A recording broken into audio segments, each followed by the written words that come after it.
De cette table, une rencontre de prise de contact qui s'inscrit dans la continuité des discussions entamées par le ministre de l'Éducation nationale avec ses partenaires de l'éducation. Elle a par ailleurs permis à Moustapha Mamba Guirassy de partager à nouveau la vision du chef de l'État pour la transformation de l'éducation.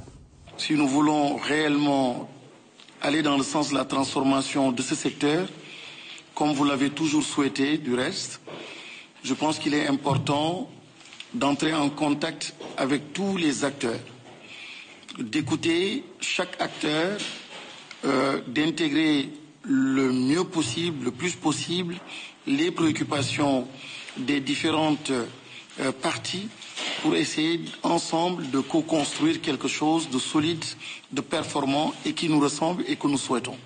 La compréhension que j'ai du ministre de l'Éducation, sa mission, c'est un animateur, un fédérateur, un acteur d'un secteur qui doit être en mesure d'écouter tout le monde, comme je le disais tout à l'heure, mais surtout de faire avancer tout le monde. Durant 4 tours d'horloge, le ministre et ses partenaires ont échangé sur plusieurs sujets liés à l'équité, à l'inclusion dans la gestion du système éducatif. Les secrétaires généraux des syndicats se sont félicités de la démarche du ministre et ont relevé plusieurs préoccupations.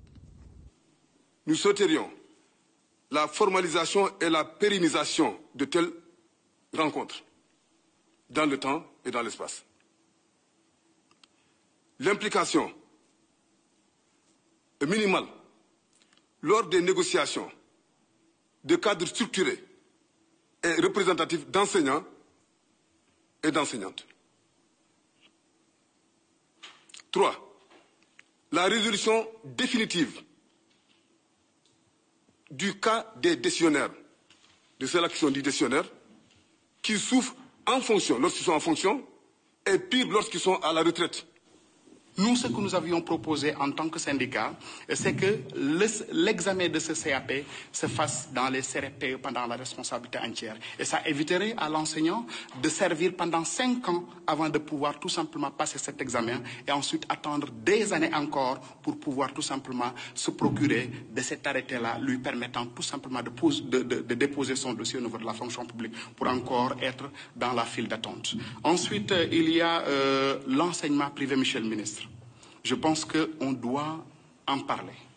L'enseignement privé, je pense qu'il y a une division au sein du ministère de l'Éducation, mais je pense qu'il est temps qu'aujourd'hui, qu'il soit érigé en direction.